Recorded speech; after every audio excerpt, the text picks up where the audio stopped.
Okay, starting today we've got the build of the GOG robot, or Magog, depending which one you want to build from the movie GOG.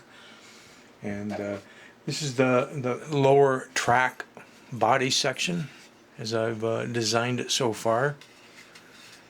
Obviously the body part sits on there.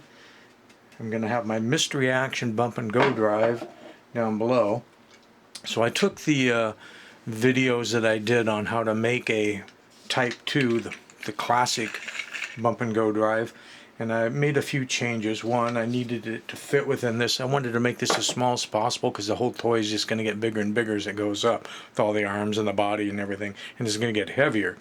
So in this case I decided to not use the 148 TT motor. I'm using the 190, so this only runs half as fast, but it has twice as much power.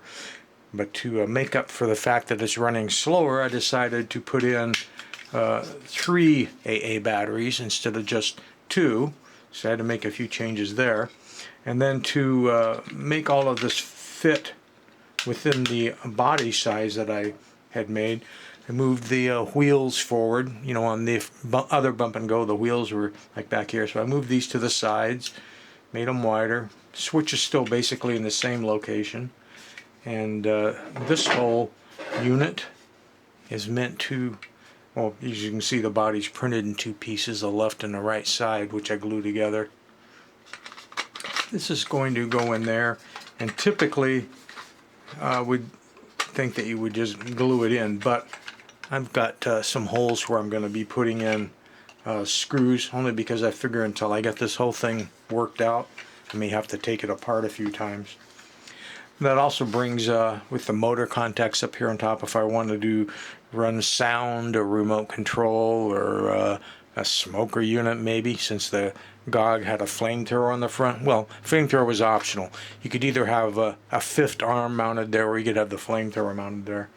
But this is what we have so far. So in the next video, in the end, there will be STL files for all this in case you want to make your own.